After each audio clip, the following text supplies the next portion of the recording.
Hello everybody, and welcome to another game from me.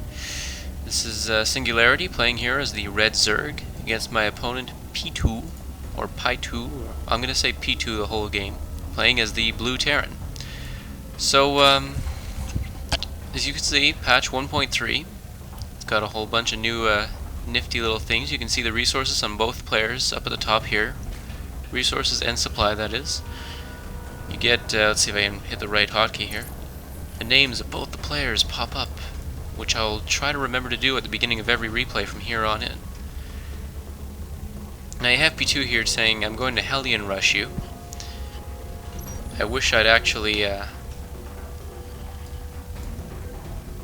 you don't know whether to believe somebody when they do that. But I'm gonna ruin it for you and say, yes, he actually follows through with that. Now, there's a couple other little nifty overlays that 1.3 brought in. One thing that's useful here is if you look at the new army tab, you can actually separate workers from actual army, which is a problem that there was previously with the army tab, where you have one lump. But anyway, I digress. So at this point I'm going for a pretty standard build overall. He says, see, I made gas. I mean, I actually have a scout in his base. I can actually see this. But this is so standard. There's a barracks, there's gas coming up at this time. Could easily just be that he's going to put an add-on and get marauders or something. But anyway.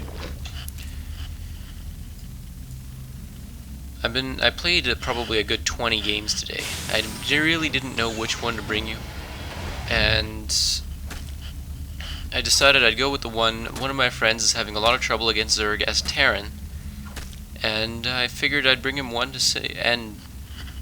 bring him one that actually has me losing, but against a Terran specifically. That way at least he sees something that works, sometimes. It works against someone like me who doesn't actually keep track of their macro, as you can see by the 600 minerals that were gathered up and no gas, because I was focused on microing the drone around. So for those of you who are lower level, by the way, microing the drone around, not as important as getting your macro up. Set up a couple of waypoints, shift click if you prefer, and then deal with your macro. Then look back on it every now and again, look at what's going on, look what's going up, and deal with your macro. Get the queen up, get the drones up, and all that. Early in the game, that's way more important than anything you could ever do over here. You're getting information, that's really all you need to do. Excuse me. Once you've got that information, there's really little that you want that drone for. I mean, the more information you get, the better, but you really shouldn't sacrifice your macro for that little bit of information. Now, he is actually getting these Hellions that he said he was going to get. He's getting the Infernal Pre-Igniter. And, as a Zerg, here I am. Here's where the Zerg finds out about this. I see a factory, I see a tech lab, I see it researching something. This can mean one of two things. Either I'm looking at a lot of siege tanks and siege mode being researched, or there's Hellions and there's the Infernal Pre-Igniter being researched. It's one of the two. Because I've never played a game where the 250mm strike cannons was ever used.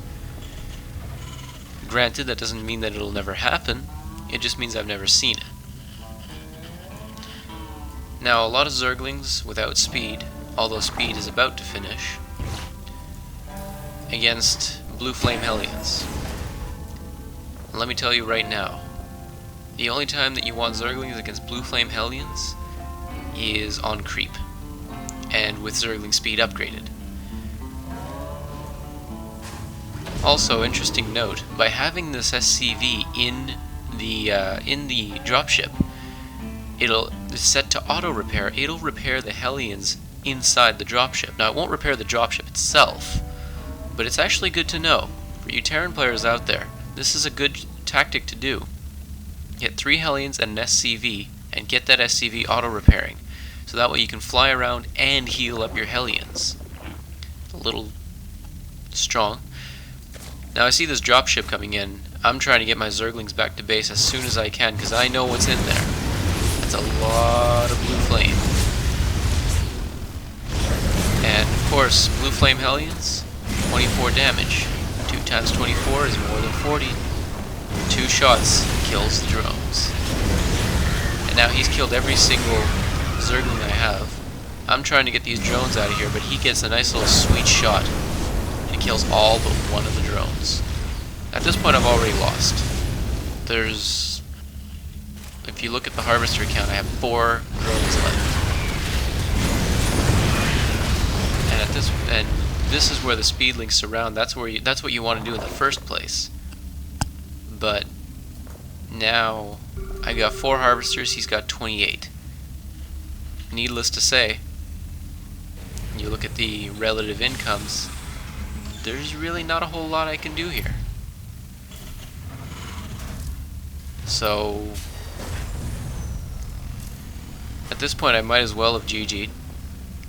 I ran right by those Hellions. I had my surround, missed it, and it's over. I just lost all my Zerglings, and now, frowny faced, I even told you. If you see that coming, Zerg players, get some roaches. Some roaches, some spine crawlers.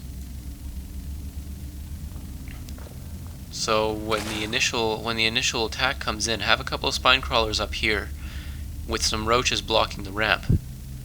Now, even if he drops in, you can have the roaches just follow that dropship around, and you'll see that the Hellions just can't do anything.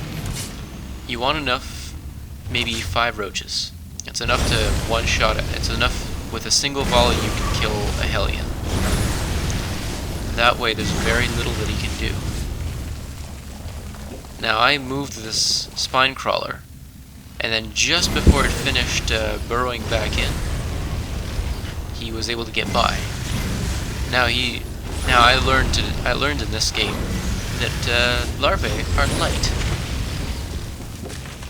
So those Hellions are doing the full -10 damage to these larvae. To you Terran players, that's actually something to remember. If you see a hatchery that's got like 24 larvae at it, you can kill them off using your Hellions because of that extra damage. Now at first I thought this was accidental or something. No, I can see that's quite intentional. Now you can see I got 2 drones. 2 drones is not going to bring a lot of resources. I tried to get them to dance around to avoid those Hellions, and I tried to kill off the dropship with these queens. And I was really hoping that he wouldn't actually see the drones with the Hellions. But of course, what am I even gonna do? So I killed off the dropship. I tried to get this queen in a position that could block the ramp. Apparently it takes 2 queens to block the ramp. Like, this is not blocking, but I'm sure you know that already. So really there's not a whole lot more that I can say about this game. I've already lost. Everybody knows it. If you find yourself in this position, you want to make sure that you don't let those Hellions kill all your drones. That sweet shot that happened before that killed just about all of the drones, you want to prevent that from happening.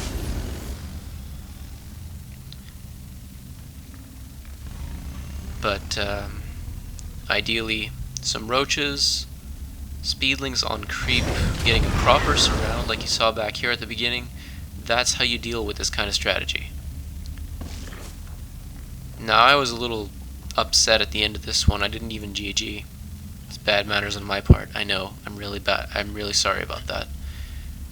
But even if I'd fought off those Hellions, what was I gonna do? There's a lot 25 Marines right here, a tank, a Hellion, siege mode had been researched, and I couldn't do anything because I have 2 drones and no minerals. So, to you Terran players out there, here's something that you could even try. If this doesn't work, you can transition into standard. Just make sure you do some damage, kill a few drones, and it's worth it.